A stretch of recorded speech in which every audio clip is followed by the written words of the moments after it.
आज हम बात करने वाले हैं डायमेंशंस की, कुछ प्रैक्टिस क्वेश्चंस की।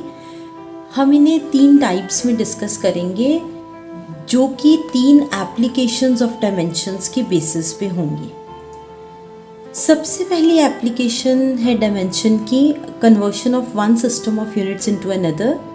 एक सिस्टम ऑफ यूनिट्स को दूसरे सिस्टम ऑफ यूनिट्स में कन्वर्ट करना, ये है सबसे पहली एप्लीकेशन डायमेंशंस की। उसके बेसिस के ऊपर हम क्वेश्चंस करते हैं। सबसे पहला क्वेश्चन यहाँ लिखा है, convert an energy of 1 joule into अर्ग। 1 जूल की एनर्जी को अर्ग्स में कन्वर्ट करना है। तो यहाँ बच्चे हम ध्यान दें कि जो जूल है वो यूनिट ऑफ एनर्जी है MKS सिस्टम में। MKS सिस्टम में एनर्जी का जो यूनिट है वो है जूल। और अर्ग की बात करें तो अर्ग जो यूनिट है वो CGS सिस्टम में है। अर्ग है CGS सिस्टम में, जूल है MKS सिस्टम में। इसका मतलब हमें कन्वर्शन करनी है MKS सिस्टम से CGS सिस्टम में। अब बात कर लेते हैं कि हमें कन्वर्शन करनी है किस फैक्टर की, एनर्जी के फैक्टर की। तो डायमेंशनल फॉर्मूला पहले लिखते हैं एनर्जी का। Dimensional formula of energy, energy का डायमेंशनल फार्मूला पहले देखते हैं। तो एनर्जी का डायमेंशनल फार्मूला कैलकुलेट करने के लिए हम कोई सी भी वैल्यू ऑफ एनर्जी ले सकते हैं। जैसे मान लीजिए हम काइनेटिक एनर्जी की बात कर लेते हैं, और काइनेटिक एनर्जी का फार्मूला होता है हाफ ऑफ mv²। तो यहाँ से हम डायमेंशनल फार्मूला कैलकुलेट कर लेंगे। आप पोटेंशियल एनर्जी से भी कैलकुलेट कर सकते हैं, जो कि होता है mgh। तो दोनों ही तरह से डायमेंशनल फार्मूला सेम ही आएगा हमारे पास। तो मैंने लिखा हाफ ऑफ mv²। हाफ का कोई डायमेंशनल फार्मूला नहीं है। मास के लिए लिखा m। वेलोसिटी के लिए, वेलोसिटी होती है डिस्प्लेसमेंट ओवर टाइम। तो डिस्प्लेसमेंट जो है वो है l और टाइम है t। तो वेलोसिटी के लिए डायमेंशनल फार्मूला बना LT-1। तो वो वैल्यू यहाँ लिख लेते हैं LT-1, और उसका स्क्वायर है तो स्क्वायर कर देते हैं। तो बना मेरे पास ml² T-2। तो मेरे पास एनर्जी का डायमेंशनल फार्मूला बन गया m1l² T-2।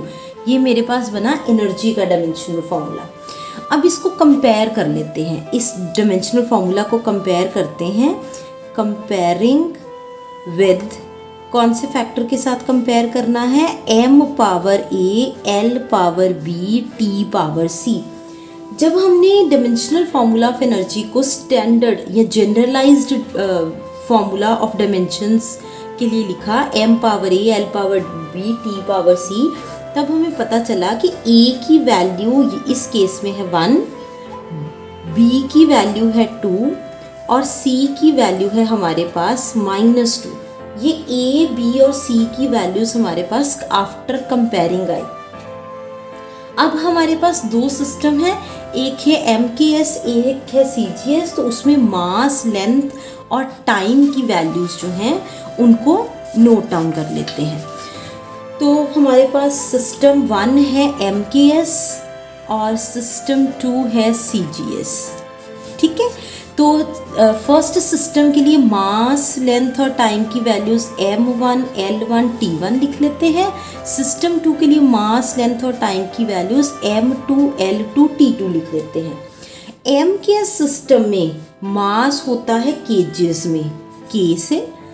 लेंथ होती है मीटर्स में, m से 1 मीटर्स। तो टाइम होता है सेकेंड्स में, s से। CGS में मास होता है ग्राम से, g जो यहाँ पे g है। लेंथ होती है सेंटीमीटर में, जो यहाँ पे c है। और टाइम होता है सेकेंड्स में, जो यहाँ पे s है। अब एक वैल्यू यहाँ पे और लिखनी होती है n1 और n2 की। MKS सिस्टम में क्या न्यूमेरिक वैल्यू दी हुई है, MKS सिस्टम है जूल। जूल में न्यूमेरिक वैल्यू दी है एन एनर्जी, मतलब 1 is the numeric value. 1 joule of energy को कन्वर्ट करना है, n energy of 1 joule. 1 is the numeric value in MKS। तो n1 की वैल्यू यहाँ पे आ गई मेरे पास 1। n2 की वैल्यू मुझे कैलकुलेट करनी है कि 1 जूल कितना कितने अर्ग्स के इक्वल होगा, ये मुझे कैलकुलेट करना है। अब यहाँ पे हमने conversion of one system of units into another, इसमें हमने पढ़ा था कि जो मैग्नीट्यूड होगा किसी भी फिजिकल क्वांटिटी का वो सेम होगा, चाहे हम कोई सा भी सिस्टम ऑफ यूनिट यूज़ करें, चाहे हम U1 सिस्टम की बात करें और उसमें न्यूमेरिक वैल्यू N2 हो जाए, या वो हम U2 सिस्टम की बात करें उसमें न्यूमेरिक वैल्यू N2 हो जाए, तो दोनों ही केसेस में मैग्नीट्यूड सेम होगा। तो यहाँ से हम N2 की वैल्यू कैलकुलेट कर सकते हैं N1 U1 over U2। U1 system की मैं बात करूँ तो वो बन जाएगा मेरे पास M1 L1 T1 power A, B and C for the dimensions, and U2 की बात करें तो M2 L2 T2 power A, B, C, ये है डायमेंशंस के लिए। अब हमारे पास M1 M2 में वैल्यूज़ आ चुकी हैं N1 M1 बाई M2, ठीक है, पावर आ गई A, L1 over L2 power आ गई B and T1 over T2 power हमारे पास आ चुकी है C। इस कंपैरिजन के बाद जब हमने स्टेटमेंट्स को इस तरह से वैल्यूज़ को लिख लिया, अब हमारे पास M1 M2 L1 L2 और T1 T2 की वैल्यूज़ हैं। हमने MKS और CGS सिस्टम में ये वैल्यूज़ लिखी हैं, तो इन वैल्यूज़ को हम यहाँ पुट आउट कर लेते हैं। ठीक है जी, हम इन वैल्यूज़ को यहाँ लिखने की कोशिश करते हैं। इसके सामने मैं लिख लेती हूँ N1 की वैल्यू देखिए मेरे पास है 1, ठीक है, 1 लिख लिया। M1 की वैल्यू है मेरे पास 1 kg। M2 की वैल्यू है, हम यहाँ से देख सकते हैं, M2 की वैल्यू है 1 ग्राम्स, तो मैंने लिख लिया 1 ग्राम। पावर है A की वैल्यू हमने अभी लिखी, कंपैरिजन के बाद A की वैल्यू लिखी हमने 1, सो 1 लिख दिया मैंने। L1 है 1 मीटर्स, ठीक है। L2 है मेरे पास 1 सेंटीमीटर। पावर B है 2, सो 2 लिख दिया। T1 है 1 सेकेंड, T2 है 1 सेकेंड, और पावर हमने लिखनी है C, और C की वैल्यू है मेरे पास -2। सो ये वैल्यूज़ जब मैंने लिखी, अब हमने क्या करना है, अब हमने सिर्फ इन वैल्यूज़ को, किलोग्राम को, मीटर को, इन सब को ओपन अप करके लिखना है। So 1 kg is 1000 grams, so 1000 grams over 1 gram, power आ गई 1 metre is 100 centimetre, 100 centimetre over 1 centimetre, power 2। 1 second over 1 second cancel हो जाएगा, तो 1 की पावर आ गई -2। सो ये मेरे पास ग्राम से ग्राम कट गया, सेंटीमीटर से सेंटीमीटर पर कट गया, 1000 की पावर 1, तो इसको हम 10 पावर 3 लिख सकते हैं, ठीक है जी। और ये है 10 पावर 2 की पावर 2, 10 पावर 2 की पावर 2, और 1 की पावर -2, तो 1 ही मिलेगा मेरे पास। सो ये बना 10 पावर 3 इंटू 10 पावर 2 को 2 बार लिखना है, 10 power 2 into 10 power 2। So base same है, पावर्स को ऐड कर देंगे, 3 + 2 तो ये बन गया 10 पावर 7। सो दैट मीन्स मेरे पास क्या बना, एनर्जी ऑफ 1 जूल जो होती है वो 10 पावर 7 अर्ग्स के इक्वल होती है। सो उसने कहा था convert an energy of 1 joule into ergs. 1 joule की एनर्जी को अर्ग्स में कन्वर्ट करना था, तो मैंने 1 जूल की एनर्जी की वैल्यू क्या पता की है, 10 की पावर 7 अर्ग्स। सो अब चलते हैं नेक्स्ट क्वेश्चन पे, वो भी इसी टाइप का है, conversion of one system of units into another. So question है, if the unit of force is 1 kilo newton, unit of length is 1 kilometre and unit of time is 100 second, what will be the unit of mass. अगर हमारे पास force के unit हो 1 kilo newton, length के units हो 1 kilometre और time के units हो 100 सेकेंड्स, तो मास के यूनिट्स क्या होंगे, ठीक है। सो पहले जो वैल्यूज़ दी गई हैं उनको नोट डाउन कर लेते हैं। फोर्स है 1 किलो न्यूटन, किलो न्यूटन का मतलब होता है 10 पावर 3 न्यूटन। लेंथ हमें दी है 1 किलोमीटर, किलोमीटर का मतलब होता है 10 पावर 3 मीटर। टाइम हमें दिया गया है 100 सेकेंड, 100 सेकेंड का मतलब है 10 पावर 2 सेकेंड्स। और हमें पता करना है मास के यूनिट क्या है। ठीक है, सो यहाँ पे अगर हम देखें तो फोर्स है हमारे पास। फोर्स का dimensional formula, physical quantities force here, force का डायमेंशनल फार्मूला देखते हैं कैसे कैलकुलेट करेंगे। Newton second law of motion कहता है कि force is mass into acceleration. Mass के लिए लिखा m, एक्सेलरेशन के लिए कैसे पता करेंगे? एक्सेलरेशन होती है वेलोसिटी ओवर टाइम। वेलोसिटी की वैल्यू जैसे पिछले क्वेश्चन में भी कैलकुलेट की, LT-1 t डिनोमिनेटर में, तो ये बन गया LT-2। सो एक्सेलरेशन आ गई LT-2। तो फोर्स की डायमेंशंस मेरे पास आ चुके हैं m1 L1 T-2। ये मेरे पास आए हैं फोर्स के डायमेंशंस। ठीक है जी, अब हमारे पास जो यहाँ पे वैल्यू दी है वो है कि फोर्स जो है वो 10³ न्यूटन है। So that means force is 10³ Newton. Force की वैल्यू है हमारे पास, ये देखिए m1 L1 T-2 is equals to 10³ Newton, रहने भी दे सकते हैं, यूनिट्स हैं हमारे पास। ठीक है, तो m क्या डायमेंशंस मेरे पास बने 10³ ओवर LT-2। ठीक है जी, 10³ ओवर L और T⁻² ऊपर चला गया, T+2 बन गया। ठीक है जी, 10³ और L की वैल्यू हमें दी गई है 10⁻3। L की वैल्यू मैं यहाँ लिखने लगी हूँ 10⁻3। टाइम की वैल्यू दी है 10⁻2, तो 10⁻2 का स्क्वायर आ गया मेरे पास। सो इसको सॉल्व करके देखते हैं। 10⁻3 कट गया और मेरे पास रह गया सिर्फ 10⁻2 का स्क्वायर। स्क्वायर का मतलब है 2 बार लिखो इस वैल्यू को, तो बेस सेम है, पावर ऐड हो जाएंगी, 2 + 2 बन गया 4। इसका मतलब मास की वैल्यू मेरे पास क्या आई 10⁻4। अगर ये किलो न्यूटन में है, ये किलोमीटर्स में है, तो मास भी होगा केजीज में। तो मास की वैल्यू मेरे पास बन गई 10⁻4 kg। ये मेरे पास बनी यूनिट ऑफ मास, जब unit of force 1 kilo Newton है, यूनिट ऑफ लेंथ 1 किलोमीटर्स है और टाइम जो है वो 100 सेकेंड्स में। नेक्स्ट क्वेश्चन देखते हैं। Find the value of 100 joules on a system which has 20 centimeter 250 grams and ½ minute as fundamental units of length, mass and time. उसने क्वेश्चन में कहा है कि 100 जूल की वैल्यू निकाल लो एक ऐसे सिस्टम के लिए जिसमें जो स्टैंडर्ड वैल्यूज़ हैं, जो फंडामेंटल वैल्यूज़ हैं, लेंथ की है 20 सेंटीमीटर, मास की है 250 ग्राम्स और टाइम की है ½ मिनट। ये हमने फंडामेंटल मानी है उस सिस्टम में, और हमें उस सिस्टम में 100 जूल की वैल्यू कैलकुलेट करनी है। ठीक है, सो हमने कन्वर्शन करनी है।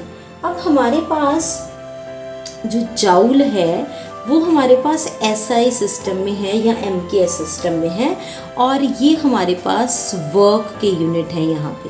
ठीक है, SI यूनिट है वर्क का। अब वर्क या एनर्जी दोनों के लिए हमारे पास डायमेंशन सेम है। अगर मुझे वर्क कैलकुलेट करना है तो वो होता है फोर्स इनटू डिस्प्लेसमेंट। ये मैं क्या करने लगी हूँ, ये मैं उसका डायमेंशनल फॉर्मूला देखने लगी हूँ। तो फोर्स होता है मास इनटू एक्सेलरेशन और डिस्प्लेसमेंट जो है वो लेंथ होता है। ठीक है, हमारे पास फंडामेंटल क्वांटिटीज़ में डिस्प्लेसमेंट में हम लिखते हैं लेंथ। सो मास बना m, एक्सेलरेशन अभी लास्ट क्वेश्चन में किया है LT-2 और ये L, तो मेरे पास बना m1 L2 T-2। ये डायमेंशनल फॉर्मूला मेरे पास बना वर्क का। वर्क का डायमेंशनल फॉर्मूला मेरे पास आ चुका है m1 L2 T-2। अब हमारे पास एनर्जी का भी यही डायमेंशनल फॉर्मूला था। आप इस क्वेश्चन में जूल को यूनिट्स ऑफ एनर्जी लेके करेंगे तब भी ये हमारे पास सेम ही डायमेंशनल फॉर्मूला बनेगा। ठीक है, सो वर्क की वैल्यू या वर्क का dimensional formula m1 L2 T-2। अब हमने क्या करना है, अब हमने जो कन्वर्शन करनी है वो हमने करनी है SI सिस्टम से एक न्यू सिस्टम में। SI सिस्टम से न्यू सिस्टम में जब हम कन्वर्शन करेंगे तो हम दोनों सिस्टम्स को आमने सामने लिख लेते हैं, सिस्टम 1 एंड सिस्टम 2।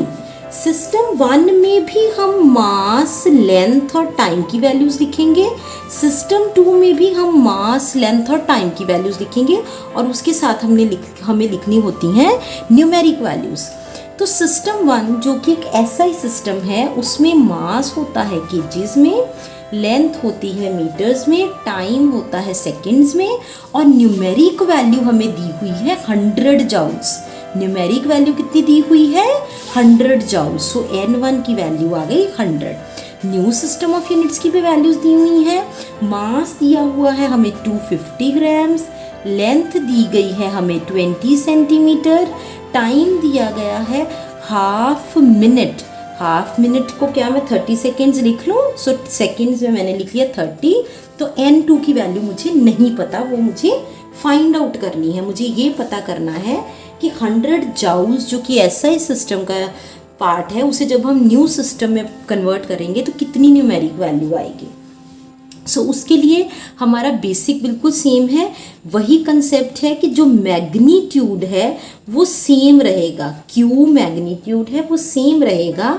अगर आप U1 सिस्टम की बात कर रहे हो तो कोई न्यूमेरिक वैल्यू N1 होगी, अगर आप U2 सिस्टम की बात कर रहे हो तो कोई न्यूमेरिक वैल्यू N2 होगी, लेकिन मैग्नीट्यूड सेम रहना है। तो अगर आपको N2 कैलकुलेट करना है तो वो हो जाएगा N1 U1 ओवर U2। तो U1 हमारे पास है M1 L1 T1 और U2 है M2 L2 T2, मतलब सेकेंड सिस्टम के लिए। अब हम यहाँ पे वैल्यूज़ पुट आउट कर लेते हैं। सो ये मेरे पास N2 की वैल्यू बन गई N1 M1 over M2 power A, L1 over L2 power B, T1 over T2 की power C।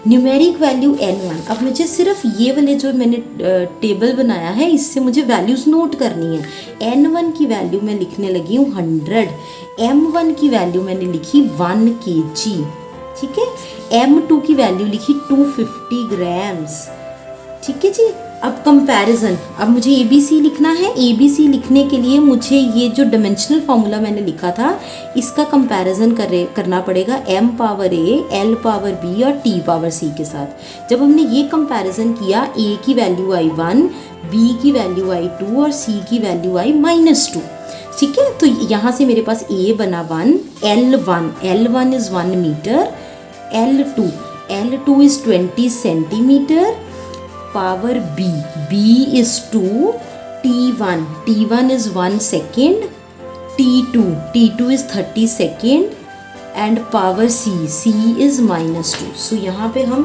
Values note down कर चुके हैं। अब हमने क्या करना है? अब हमने सिर्फ इन्हें सॉल्व करना है।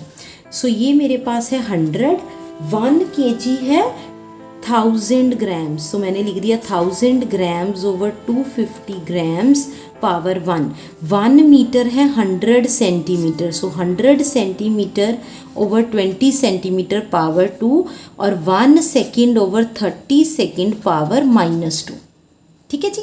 ये वैल्यू अब बन चुकी है। अब इनको सिर्फ सॉल्व करना रह गया हमारे पास। ये बना 100, यहाँ ग्राम से ग्राम कटा, 0 से 0 कटी, 25 4 ज़ा 100। सो ये मेरे पास बना 4 की पावर 1 है, तो सीधा 4 लिख देते हैं, ठीक है जी। सेंटीमीटर से सेंटीमीटर कटा, 0 से 0 कटा, 2 5 ज़ा 10 और 5 की पावर 2 है तो 5 को 2 टाइम्स लिख देते हैं। सेकंड से सेकंड कटा, 1 ओवर 30 की पावर -2 है तो 30 न्यूमरेटर में आ जाएगा, तो पावर 2 है तो 30 इंटू 30 लिख देते हैं, ठीक है जी। अब मेरे पास बना, इसको ज़रा सॉल्व करते हैं। 3 3 ज़ा 9, तो ये 900 बन गया।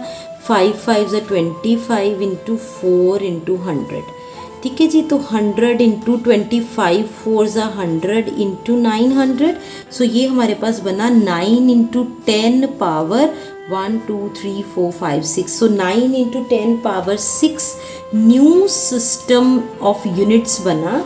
हमारा क्वेश्चन था कि जो SI सिस्टम में वैल्यू 100 जाउल्स है, न्यू सिस्टम में न्यूमेरिक वैल्यू कितनी बनेगी। तो 100 जाउल्स जो है वो न्यू सिस्टम में होगा 9 इंटू 10 पावर 6 यूनिट्स।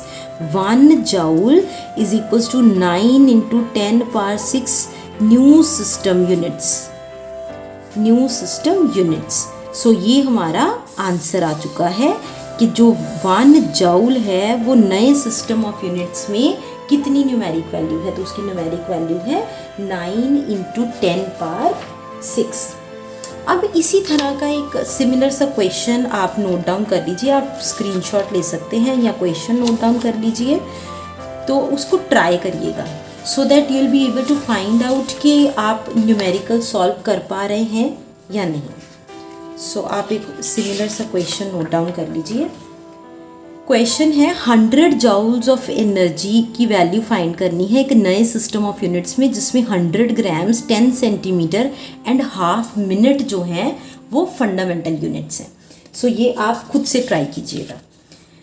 चलते हैं नेक्स्ट क्वेश्चन पे, जो कि conversion of system of units से ही बेसिस है। सो क्वेश्चन है कि if the velocity of light is taken as the unit of velocity, हमने वेलोसिटी ऑफ लाइट कितनी होती है c, जिसको 3 × 10⁸ मीटर पर सेकेंड कहते हैं, अगर उसे यूनिट ऑफ वेलोसिटी ले लिया and an year is taken as unit of time, और एक साल को, ठीक है, एक साल में 365 डेज होते हैं, सो एक ईयर को हमने यूनिट ऑफ टाइम लिया, तो इस वैल्यूज़ के साथ लेंथ की क्या यूनिट आएगी। सो इस चीज़ को ज़रा समझने की कोशिश करते हैं। सो वेलोसिटी है, तो ज़रा एक बार देखें कि जो वेलोसिटी होती है वो होती है डिस्प्लेसमेंट ओवर टाइम। वेलोसिटी क्या होती है?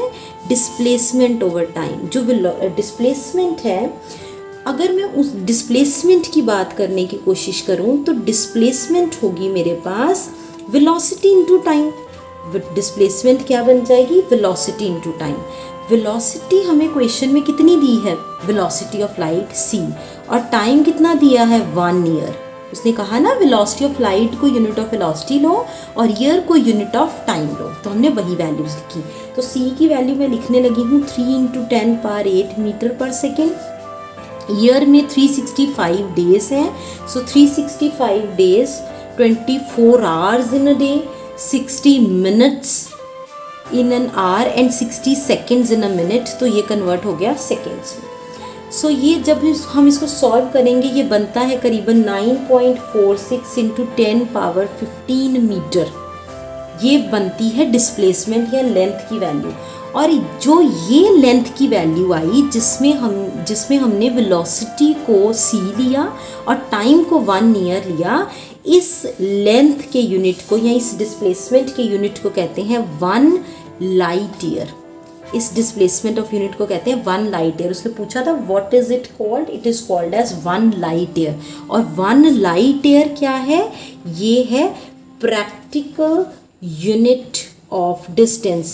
एक प्रैक्टिकल यूनिट ऑफ डिस्टेंस जो हमने अज्यूम किया हुआ है, जो हमने एक्सेप्ट किया हुआ है, वो है 1 लाइट ईयर। और मीटर्स में इसकी वैल्यू कितनी होती है? 9.46 × 10⁻15 मीटर। याद करने की ज़रूरत नहीं है, सिर्फ वेलोसिटी की जगह c और टाइम की जगह 1 ईयर जब आप पुट करेंगे तब अपने आप आपके पास डिस्प्लेसमेंट की जो वैल्यू है वो 1 लाइट ईयर बन जाएगी, जो कि 9.46 × 10⁻15 मीटर होती है। सो ये फर्स्ट टाइप ऑफ न्यूमेरिकल्स हमने डिस्कस किए। अब हम चलते हैं सेकेंड टाइप ऑफ न्यूमेरिकल्स पे, जो कि है करेक्टनेस ऑफ फॉर्मूला पे। सेकेंड एप्लीकेशन है डायमेंशंस की, कि हम ये जानें कि कोई फॉर्मूला करेक्ट है कि नहीं। सो उसके बेसिस पे न्यूमेरिकल्स हैं। सो पहला क्वेश्चन है check the correctness of the relation t = 2/√L/g। हमें इस रिलेशन की करेक्टनेस को चेक करना है। L है लेंथ, T है time period of simple pendulum, G है एक्सेलरेशन ड्यू टू ग्रेविटी। जब भी हमें करेक्टनेस ऑफ द रिलेशन या करेक्टनेस ऑफ द फॉर्मूले वाले क्वेश्चन अटेम्प्ट करने होते हैं, जो यहाँ पे वैल्यूज़ दी होती हैं, जिसमें इस फॉर्मूला के जो न्यूमेरिक वैल्यूज़ हैं, जो हमने L, G, T या और कोई वेरिएबल्स यूज़ किए हैं, जो उनके बारे में डिस्क्रिप्शन है वो बहुत इंपॉर्टेंट होती है। वहीं से हमें उनकी डायमेंशंस पता चलेंगी। अब L अगर लेंथ है तो लेंथ के लिए डायमेंशंस होंगी L। G अगर एक्सेलरेशन ड्यू टू ग्रेविटी है तो हमें एक्सेलरेशन के डायमेंशंस पता अब तक चल चुके हैं, LT-2। T अगर टाइम पीरियड है तो उसका डायमेंशंस होंगे T। तो अगर मैं LHS की बात करूं तो लेफ्ट हैंड साइड पे मेरे पास डायमेंशंस क्या आ रही हैं, T, ठीक है, जिसको आप M0 L0 T1 भी लिख सकते हैं, ये आपकी मर्जी है, M0 L0 T1 भी लिख सकते हैं।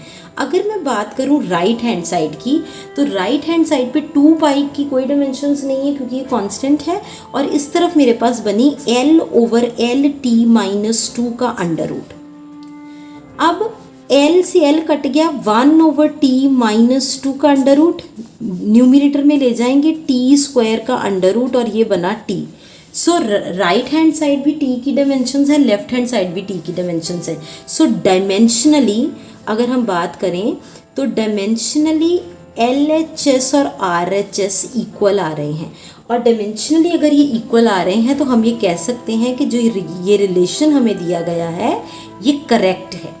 ये हमें पता करना था कि ये रिलेशन करेक्ट है कि नहीं, ठीक है। तो न्यूमेरिक वैल्यूज़ के बारे में हम कुछ नहीं कह सकते, लेकिन क्योंकि LHS और RHS की डायमेंशन सेम आ चुकी हैं तो हम ये कह सकते हैं कि ये जो डायमेंशनली ये रिलेशन करेक्ट है। चलते हैं नेक्स्ट क्वेश्चन पर। नेक्स्ट क्वेश्चन देखें, check the dimensional consistency of the relation V is equals to 1/L root of P by rho. L है लेंथ, ठीक है, ये जो L है ये लेंथ है तो इसकी डायमेंशंस हो जाएंगे L। V है वेलोसिटी, वेलोसिटी के डायमेंशंस अब तक हमें पता चल चुके हैं, LT-1 नहीं पता तो वेलोसिटी होती है डिस्प्लेसमेंट ओवर टाइम, डिस्प्लेसमेंट की डायमेंशंस L, टाइम के T, तो ये बन गए LT-1। तो V वेलोसिटी है, वेलोसिटी की dimensions LT-1। P is pressure, pressure क्या होता है, प्रेशर होता है फोर्स पर यूनिट एरिया, यहाँ लिखते हैं प्रेशर होता है force per unit area. Force की डायमेंशंस, फोर्स का फॉर्मूला लिख लेते हैं, मास इनटू एक्सेलरेशन, और ये है एरिया। सो m एक्सेलरेशन की डायमेंशंस LT-2 और एरिया L²। सो L से एक L कट गया, हमारे पास बना MT-2/L, मतलब मेरे पास बना M1L-1T-2, ये मेरे पास बनी प्रेशर की डायमेंशंस, तो यहाँ लिख ही देते हैं।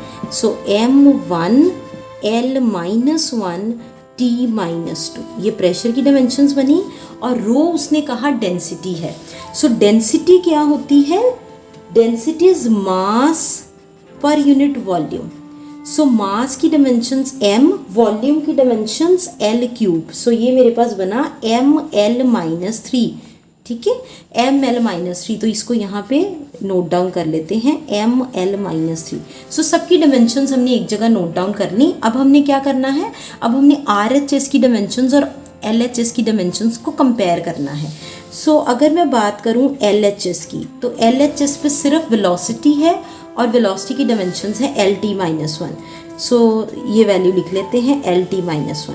बात करते हैं RHS की, RHS पे है formula 1/L root of P by rho, तो इसको देखते हैं 1/L root of P by rho, ठीक है। सो इसमें डायमेंशंस पुट करते हैं, L के लिए डायमेंशंस L जो कि हमने यहाँ भी नोट डाउन किया है, प्रेशर के लिए डायमेंशंस M1L-1T-2 पुट करते हैं M1L-1T-2, ठीक है जी। और ये अब डिनोमिनेटर में डेंसिटी के लिए ML-3 और इसके साथ है अंडर रूट, तो अंडर रूट को एज इट इज़ लिख देंगे, ठीक है जी।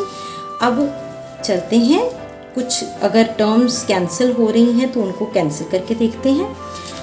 सो हमारे पास यहाँ पे m कैंसिल हो रहा है, सो हम मेरे पास डायमेंशंस बनी 1/L बना मेरे पास, और यहाँ पे अगर मैं इनसाइड द स्क्वायर रूट देखूँ तो inside the square root m cut गया और मेरे पास बना L-1T-2 और नीचे बना L-3। क्लियर। अब इसके बाद मेरे पास है 1/L outside the under root और इनसाइड L-1 और L-3 है, तो ये बन गया L-1 + 3। जब डिनोमिनेटर वाला -3 न्यूमिनेटर में गया तो +3 बन गया और ये बना T-2 और इसका अंडर रूट 1/L L की पावर बन गई 2 और T की पावर बन गई -2 और उसका अंडर रूट 1/L। ये जब अंडर रूट हमने सॉल्व किया तो ये बना LT-1 और L से L कट गया तो मेरे पास बन गया सिर्फ T-1। LHS देखते हैं। LHS में वेलोसिटी थी और उसकी डायमेंशंस आ रही थी LT-1। सो LHS पे मेरे पास डायमेंशंस हैं LT-1 और RHS पे मेरे पास डायमेंशंस हैं T-1। क्या ये इक्वल है? नहीं, dimensionally LHS is not equals to RHS, so given relation is not correct dimensionally. ये साथ में लिख देना है हमने कि डायमेंशनली LHS और RHS इक्वल नहीं है, इसलिए एज पर डायमेंशंस जो ये रिलेशन है ये करेक्ट नहीं है। नेक्स्ट क्वेश्चन देखते हैं इसी के बेसिस के ऊपर। Check the correctness of the relation S(nth) is equals to U + a/2 2n-1। इस रिलेशन की करेक्टनेस को देखना है।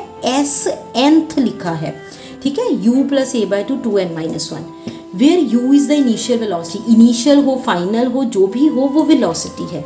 और वेलोसिटी की डायमेंशंस मुझे अब तक पता चल चुकी हैं, आई थिंक आपको भी पता चल गई हैं वेलोसिटी की dimensions LT-1। Dimensions of velocity LT-1। अभी भी नहीं पता चल रहा तो velocity is equals to displacement over time से कैलकुलेट कर सकते हैं। एक्सेलरेशन वेलोसिटी ओवर टाइम से कैलकुलेट कर सकते हैं अगर नहीं पता चल रहा, वरना LT-2, ठीक है, एक्सेलरेशन है। और n तो न्यूमेरिक वैल्यू है एंड S(nth) है distance in nth second, distance in nth second. So S(nth) को ज़रा देखते हैं। S(nth) है डिस्टेंस इन nth सेकेंड, मतलब डिस्टेंस के साथ साथ टाइम भी है, डिस्टेंस इन nth सेकेंड, ठीक है। सो S(nth) है डिस्टेंस इन nth सेकेंड, तो ये बना डिस्टेंस ओवर टाइम। तो डिस्टेंस के डायमेंशंस L, टाइम के T, तो इसके डायमेंशंस बन गए LT-1, ठीक है जी। सो यहाँ पे हमने लिख दिए LT-1। LHS की बात करते हैं। LHS की डायमेंशंस हैं LT-1। अब बात करते हैं RHS की। RHS की डायमेंशंस हैं LT-1 वेलोसिटी के लिए और एक्सेलरेशन के लिए LT-2 और n यहाँ पे है टाइम, ठीक है। यहाँ से मैं पता चल गया nth सेकेंड मतलब ये टाइम है, तो टाइम की डायमेंशंस है हमारे पास t। तो इनको सॉल्व करते हैं। LT-1 प्लस LT-2, LT-1 लिखा, प्लस का साइन है आगे, LT-2 into T, LT-2 into T, ठीक है। जो वैल्यूज़ न्यूमेरिक थी 2, यहाँ पे 2, ये 1, ठीक है। इन सब की कोई डायमेंशंस नहीं है तो इनके लिए कुछ नहीं लिखा। ये बना LT-1, आगे प्लस का साइन है, फिर है LT-2 और आगे t है, ठीक है जी। तो इनको एज इट इज़ लिख दिया हमने। अब ये बना LT-1 और इसको सॉल्व करके देखते हैं। T⁻2 है और ये है 1, तो -2 + 1 बन गया LT-1। अब सेम डायमेंशंस हैं, ठीक है, तो वो हमारे पास रिजल्ट सेम देगी LT-1। LT-1 plus LT-1 dimensionally numeric value से डायमेंशंस का कोई वास्ता नहीं होता, तो यहाँ 2 नहीं लिखेंगे हम। सो ये डायमेंशंस मतलब LT-1 जो है वो वेलोसिटी की डायमेंशंस होती हैं। तो मान लीजिए मैं 3 मीटर पर सेकेंड की वेलोसिटी को 2 मीटर पर सेकेंड की वेलोसिटी में ऐड कर रही हूँ, तो मेरे पास जो आंसर आएगा वो 5 मीटर पर सेकेंड की वेलोसिटी आएगी। तो डायमेंशंस उसकी भी LT-1 नहीं है, 2 LT-1 नहीं होंगी। इसलिए यहाँ पे आपने ये गलती नहीं करनी कि यहाँ पे हम 2 लिख दें कि 2 था LT-2, नहीं, ये डायमेंशंस हैं। एक डायमेंशंस में सेम डायमेंशंस की जब हम चीज़ ऐड करेंगे तब हमारे पास जो आंसर आएगा उसकी डायमेंशन सेम नहीं होंगी, ठीक है। तो LT-1 आ गया। सो लेफ्ट हैंड साइड पे है LT-1, राइट हैंड साइड पे भी है LT-1। तो डायमेंशनली LHS और RHS इक्वल है। डायमेंशनली यहाँ लिख देना चाहिए कि डायमेंशनली LHS और RHS इक्वल है। इसका मतलब जो गिवन रिलेशन है वो करेक्ट है। Dimensionally the given relation is correct. So उसने कहा था check the correctness of the relation, वो हमने चेक कर लिया। चलते हैं अगले क्वेश्चन पे। अगला क्वेश्चन है, let us consider an equation half of M V square is equals to M G H, जहां पे m है मास, v है वेलोसिटी, g है acceleration due to gravity, h है हाइट। हमें ये पता करना है कि ये इक्वेशन डायमेंशनली करेक्ट है या नहीं। ठीक है जी, तो हम डायमेंशंस की बात करने लगे हैं, तो यहाँ पे डायमेंशंस लिखते हैं ज़रा। सबसे पहले मैं LHS लिखने लगी हूँ। LHS है मेरे पास half of M V square. Half की कोई डायमेंशंस नहीं है, m की डायमेंशंस m, वेलोसिटी की डायमेंशंस L_t-1 और उसकी पावर है 2।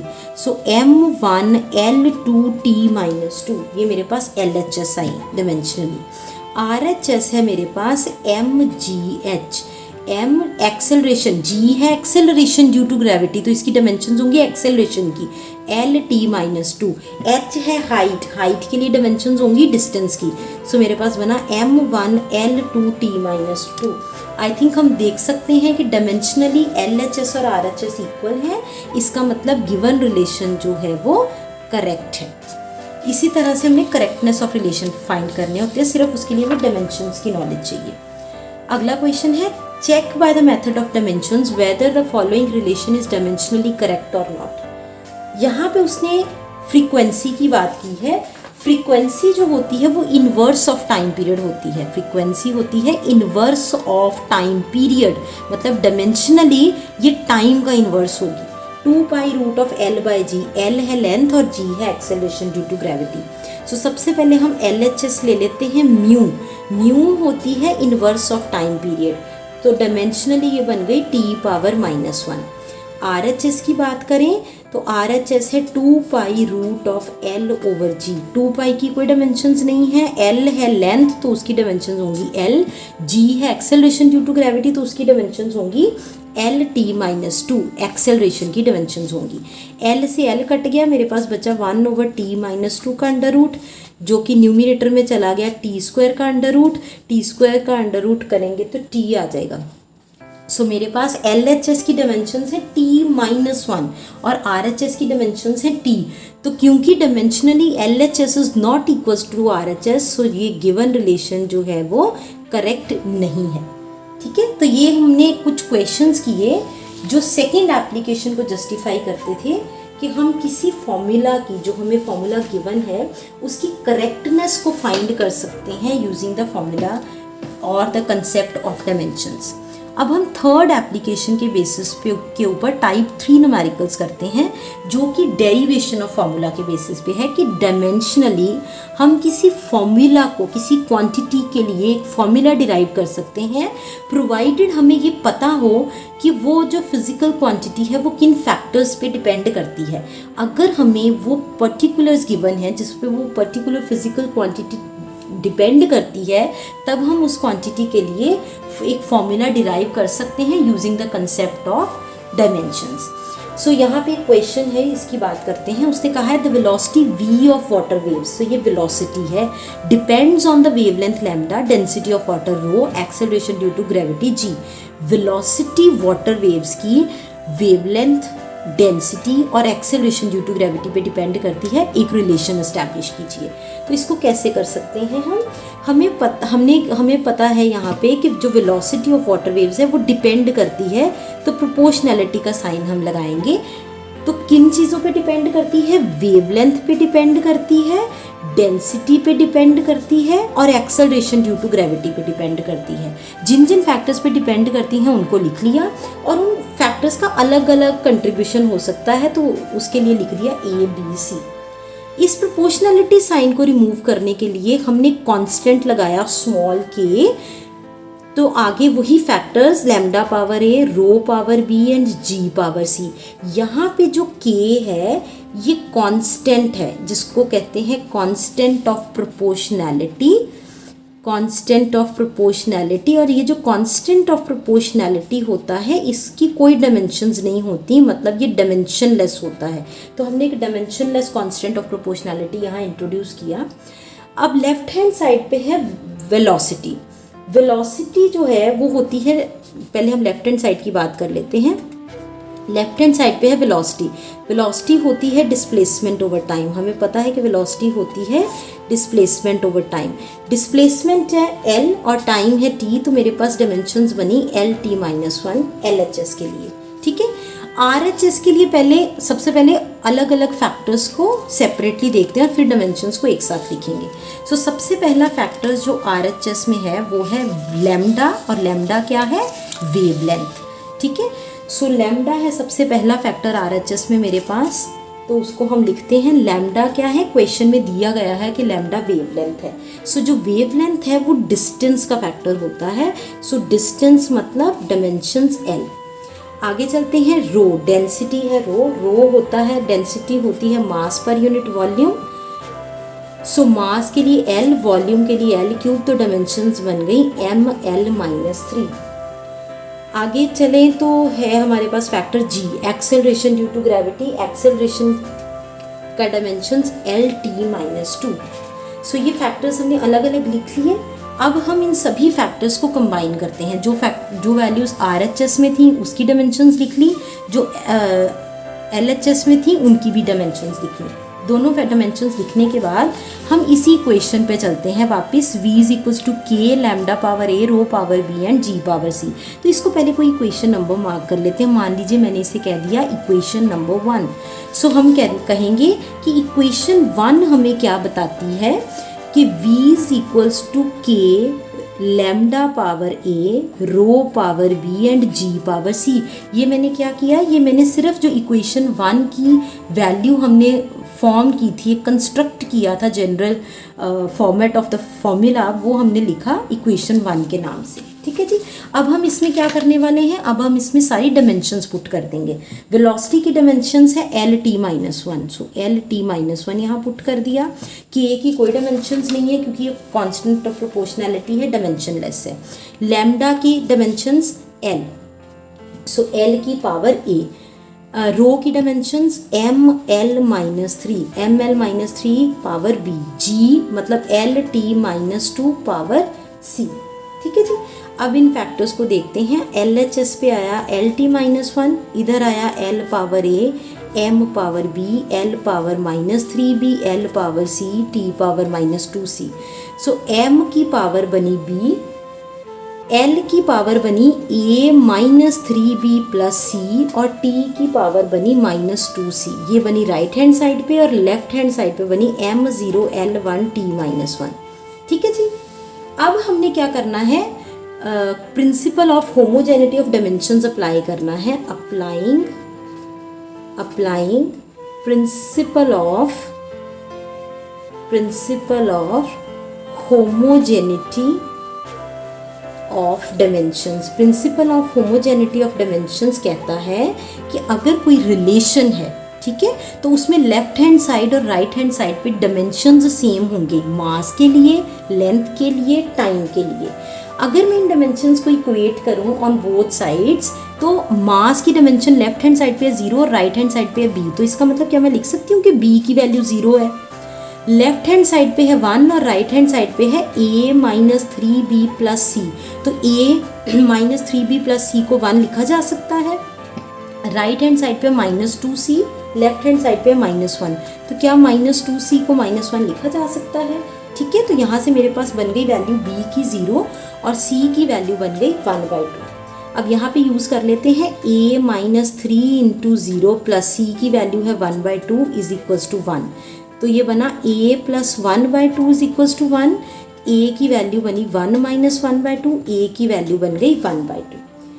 सो हमारे पास A की वैल्यू 1/2, B की वैल्यू 0 और C की वैल्यू 1/2 है। तो इसको ज़रा नोट डाउन कर लेते हैं। A की वैल्यू मेरे पास बनी 1/2, B की वैल्यू बनी 0 और C की वैल्यू भी बनी 1/2।